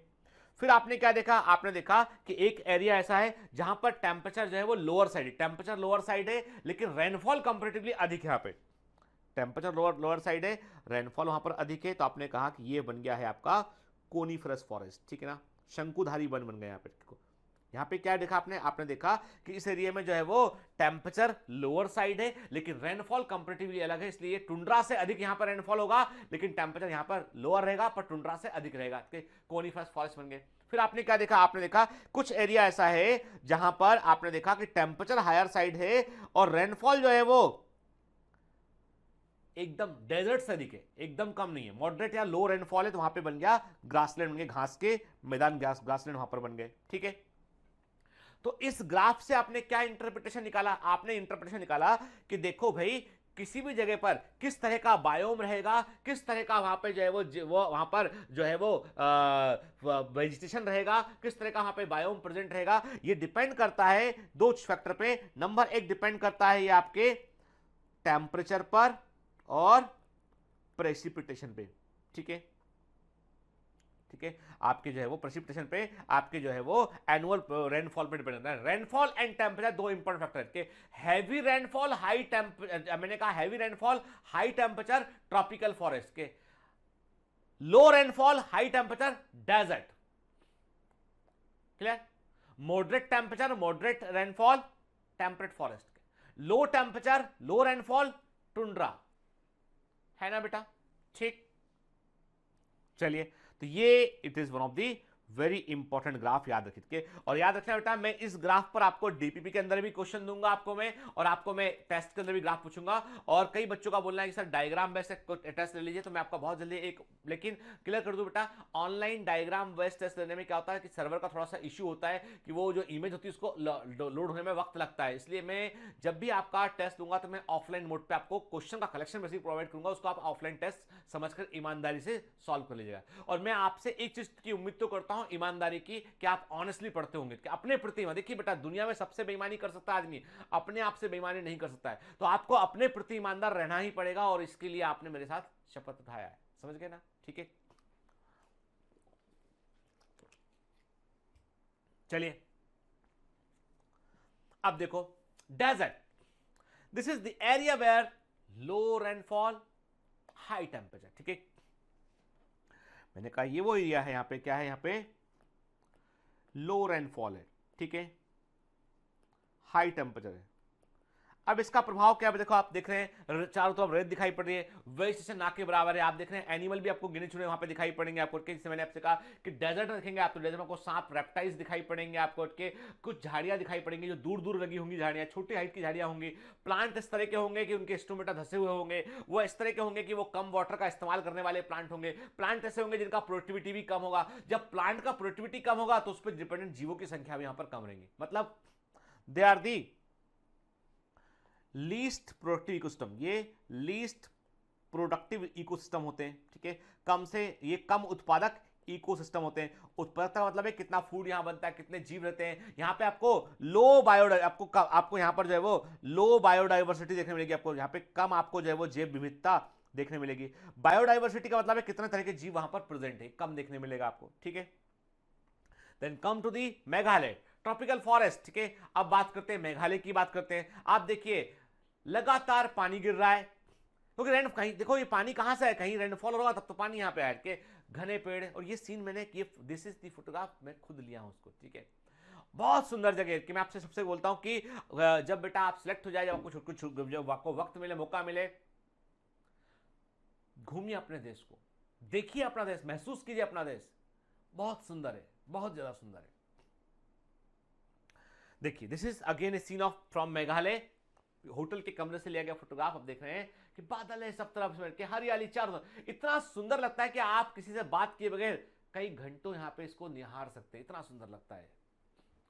ठीक है, then this is the deep oceanic trench, गहरे समुद्र के अंदर। जीवन केवल जमीन के ऊपर नहीं है, जमीन के अंदर भी है, मतलब समुद्र के अंदर गहराई में भी है। लाइफ बड़ी डाइवर्सिफाइड है। आप देख रहे हैं डीप ओशन के अंदर आपको दिखाई पड़ रहे हैं अलग तरह के जीव दिखाई पड़ रहे हैं, आपको एल्गीज दिखाई पड़ रहे हैं, आपको फिशेस दिखाई पड़ रहे हैं डिफरेंट टाइप के यहाँ पे। फिर आप देख रहे हैं कि टोरेंशियल स्ट्रीम्स के जो तेज बहता हुआ पानी होता है कई जगह पर, वो भी अपने आप में एक सिस्टम के समान है। ठीक है, फिर आप देख रहे हैं पोलर रीजन, जो ध्रुवीय क्षेत्र है, बर्फ, यहाँ पोलर बियर मिलेगा आपको, कम वेजिटेशन देखने मिलेगा आपको। This is also like a desert condition, लेकिन यहां पे टेम्परेचर कम है, बर्फ जमा हुआ है। ठीक है, फिर थर्मल वाटर स्प्रिंग, आपको कुछ बैक्टीरिया मिलेंगे यहां पे जो हाई टेम्परेचर में सर्वाइव कर सकते हैं, कुछ एल्गी मिलेगी जो हाई टेम्परेचर को टॉलरेट कर सकती है। This is the thermal water spring. ठीक है, then this is the grassland, घास के मैदान हैं बड़े बड़े के, ये डेजर्ट से अलग है, ट्रॉपिकल फॉरेस्ट से अलग है, टेम्परेट फॉरेस्ट से अलग है के। And this is the European temperate forest, beautiful forest के। देख रहे हैं आपकी पूरा कप को जो है वो डिफरेंट कलर का कलरफुल दिखाई पड़ता है। इंग्लैंड में जब ये जो स्प्रिंग आता है, पूरा का पूरा कलरफुल आपको पौधे दिखाई पड़ते हैं। ठीक है, and this is the coniferous forest, शंकुधारी वन देख रहे हैं हम, ये कोनिफरस फॉरेस्ट देख रहे हैं आप, this is the coniferous, scene of the coniferous forest. ठीक, तो इसका मतलब ये हुआ कि on planet earth the life exist not just in few favourable habitat, मतलब केवल ट्रॉपिकल फॉरेस्ट, केवल टेम्परेट फॉरेस्ट, यहां पर जीवन नहीं होता, बल्कि एक्सट्रीम कंडीशन में भी आपको, हार्श हैबिटेट में भी जीवन आपको देखने मिलता है। स्कॉर्चिंग राजस्थान के मतलब तपा देने वाले खतरनाक राजस्थान के जो रेगिस्तान है, वहां पर भी जीवन देखने मिलता है, कुछ झाड़ियां, कुछ रेप्टाइल्स देखने मिलेंगे आपको। रेन सॉक्ड मेघालय फॉरेस्ट, पूरे से पानी गिरता है, हरे भरे मेघालय फॉरेस्ट के, और यहां पर एक है, मैं आपको पढ़ाऊंगा आगे बताऊंगा बेटा, सेक्रेड ग्रुप फॉरेस्ट के, यहां पे सेक्रेड ग्रुप फॉरेस्ट है। हम इसको देखे हैं मेघालय जाके, बहुत सुंदर है। मतलब मेरा वक्त मत चलेगा तो मैं एक बार समर वेकेशन में जरूर दोबारा जो है वो मेघालय जाकर देखूंगा, बहुत सुंदर जगह। Deep ocean trench, torrential stream, perform flow, देखो मैंने कहा ना आपसे ये सब एनसीईआरटी में लिखा हुआ, जो मैंने पिक्चर्स दिखाया ना आपको एनसीईआरटी से लिए के, एनसीईआरटी में लिखा हुआ है, मैंने आपको उसकी पिक्चर दिखाए।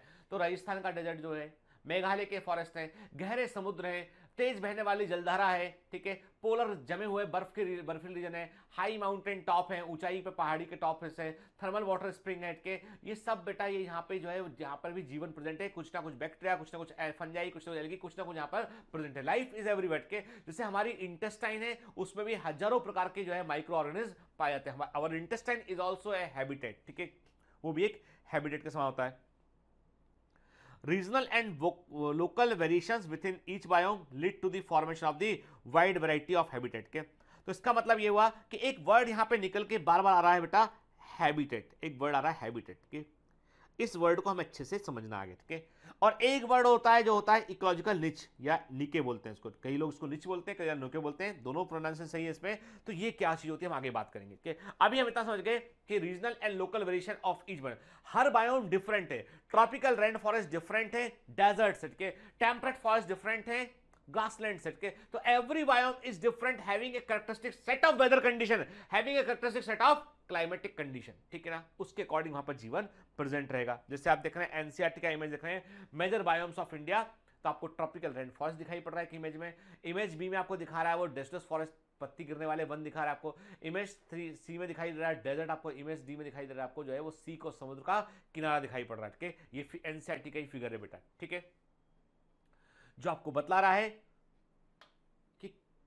जो क्लाइमेटिक कंडीशंस है, रेनफॉल है, टेम्परेचर है, उससे जो है वो अलग अलग जो है वो तरह के हैबिटेट बन रहे हैं यहाँ पे, ठीक है। What are the key elements that lead so much variation in the physical and chemical condition of different habitat. तो इसका आंसर क्या आया कि वो कौन से एलिमेंट है, आपने कहा वो है temperature, water, light and soil. इसका मतलब these are the factors which affect an habitat के। तापमान अधिक था, हाई टेम्परेचर था, हैवी रेनफॉल था, लाइट इंटेंसिटी अधिक थी, मिट्टी वहां पर रेत के समान थी, डेजर्ट बन गया, ठीक है। हाई टेम्परेचर था, हैवी रेनफॉल था, देखिए मैंने आपसे देखो रेनफॉल डेजर्ट में लो होता है, शायद गलती से मैंने हाई हैवी बोल दिया, हाई टेम्परेचर है, लो रेनफॉल है, हाई टेम्परेचर है, लो रेनफॉल है, लाइट इंटेंसिटी अधिक है, सॉइल जो है वो सैंड के फॉर्म में, डेजर्ट। हाई टेम्परेचर है, हैवी रेनफॉल है, ह्यूमस, सॉइल में ह्यूमस प्रेजेंट है, और लाइट इंटेंसिटी जो है वो हाईएस्ट है, मतलब वो भी क्या बन गया, ट्रॉपिकल रेन फॉरेस्ट बन गया। फिर टेम्परेट फॉरेस्ट की बात करें हम तो हम बोलेंगे मॉडरेट टेम्परेचर है, मॉडरेट रेनफॉल है, और सॉइल जो है वो ह्यूमस रिच सॉइल है, comparative tropical forest humus rich soil है, और लाइट इंटेंसिटी जो है मॉडरेट है, तो वो क्या बन गया, वो बन गया टेम्परेट फॉरेस्ट बन गया, ठीक है। तो ये डिपेंड करता है, ठीक है। We must remember that the physicochemical abiotic component, इसमें क्या शामिल है, इसमें शामिल है आपका हाइड्रोस्फेयर, एटमॉस्फेयर और lithosphere. Alone do not characterise the habitat of an organism completely, मतलब केवल आप बोले कि रेनफॉल से, विंड वेलोसिटी से, ठीक है, वहां की मिट्टी से जो है वो हैबिटेट बन जाएगा, तो ये भी ठीक नहीं है। यहाँ पे कई सारे दूसरे जीव भी शामिल होते हैं, मतलब बायोटिक फैक्टर जो other living organism that are also important, ठीक है। इसमें हैबिटेट में क्या इंक्लूड होता है बेटा, कई सारे बायोटिक कंपोनेंट हुए, पैथोजन हुए, रोगकारक हुए, परजीवी पैरासाइट हुए, शिकारी जीव हुए, प्रेडेटर हुए, कॉम्पिटिटर हुए, ये भी शामिल होते हैं, और ये जीव से लगातार इंटरेक्ट कर रहे होते हैं, ठीक है। मतलब ये हुआ कि कुल मिलाकर इन्वायरमेंट जो है वो बना होता है, मैंने कहा आपसे, एक तो हो गया आपका क्लाइमेटिक फैक्टर हो गया, जलवायु कारक हो गए, दूसरा आपका ज्योग्राफी ऑफ अर्थ हो गया, टोपोग्राफिक फैक्टर हो गया, तीसरा आपका सॉइल हो गया, एडेफिक फैक्टर हो गया आपका, ठीक है। ये तीनों क्या है, तीनों ये एबायोटिक फैक्टर है। लास्ट में क्या हो गया आपका, बायोटिक फैक्टर हो गया आपका, जो जीवित जीव है इंटरेक्ट करे, उससे कंप्लीट हैबिटेट बनता है, ठीक है। We assume that over a period of time the organism had through natural selection and evolved adaptation to optimize its survival and reproduction in its habitat के। तो जीवित जीव क्या करते हैं, जिस तरह की उनको रेंज ऑफ कंडीशन मिलती है, जिस तरह की उनको जीवन की अवस्थाएं मिलती हैं, वो अपने इन्वायरमेंट से उसमें इंटरेक्ट करते हैं और वो कोशिश करते हैं कि वहां पर वो एक्लेमेटाइज कर जाएं, अपने आप को ढाल लें। यदि अपने आप को कोई जीव बदलते पर्यावरण में नहीं ढाल पाएगा तो वो खत्म हो जाएगा, मर जाएगा, वो पॉपुलेशन घट जाएगी। डार्विन ने भी कहा था फिटनेस के बारे में, उन्होंने कहा था जब हम किसी जीव की फिटनेस की बात करते हैं, पढ़ा हुआ है हमने ऑलरेडी इवोल्यूशन में, डार्विन ने कहा था जब हम किसी चीज की फिटनेस की बात करते हैं तो उसका कहने का मतलब यह होता है कि वो कितना अधिक रिप्रोडक्शन कर सकता है और उसकी कितनी अधिक संतानें जीवित रह सकती हैं। यदि उसका रिप्रोडक्शन रेट हायर साइड है, most of the offspring survive करती हैं, तो उसका फिटनेस हायर साइड है और वो प्रकृति में सिलेक्ट हो गया। तो प्रकृति में सिलेक्शन का नजरिया क्या है? वो है कि प्रकृति में जीव अपनी जनसंख्या बढ़ाने लगेंगे, कि अपने नंबर को बढ़ाने लगेंगे, वो सिलेक्शन का क्राइटेरिया होता है। ठीक है, और ये किस पे डिपेंड करता है कि कितना वो अपने एनवायरनमेंट के साथ में एडॉप्ट कर गए, एक्लेमेटाइज कर गए। क्लियर? और ये सब समय के साथ होता है और यहीं से इवोल्यूशन की नींव तैयार होती है। Each organism has invariably defined range of condition, her organism को एक रेंज ऑफ कंडीशन होती है जिसको उसे टॉलरेट करना पड़ता है। ठीक है, एक डाइवर्सिटी होती है रिसोर्स में, इसको वो यूटिलाइज करता है, अपना फंक्शनल रोल प्ले करता है इकोलॉजिकल सिस्टम में और इससे इसका इकोलॉजिकल नीचे बनता है। ठीक है, क्लियर? तो एक काम करते हैं, नेक्स्ट क्लास में बेटा हम बात करेंगे, बड़ा इंटरेस्टिंग जो है वो हिस्सा हम डिस्कस करेंगे। हम नेक्स्ट क्लास में बात करेंगे कि हैबिटेट और निके को हम डिटेल में देखेंगे। कि अभी तो हम इतना समझ गए कि कोई हैबिटेट जो है वो एक पर्टिकुलर क्लाइमेटिक कंडीशन के कारण एक पर्टिकुलर बायोम में एक हैबिटेट बनता है, उसमें कई तरह के जीव पाए जाते हैं जो आपस में इंटरेक्ट करते हैं और ये जीव अपने फिजिकल इन्वायरमेंट से इंटरेक्ट करते हैं। हर एक जीव जो अपनी रेंज ऑफ कंडीशन को टॉलरेट करता है, अपने लिए अपना रोल प्ले करता है इकोसिस्टम में, वो उसका नीचे होता है। ठीक है, इस पर हम नेक्स्ट क्लास में बात करेंगे। तो पढ़ते रहिए, मेहनत करते रहिए, ऑल द बेस्ट।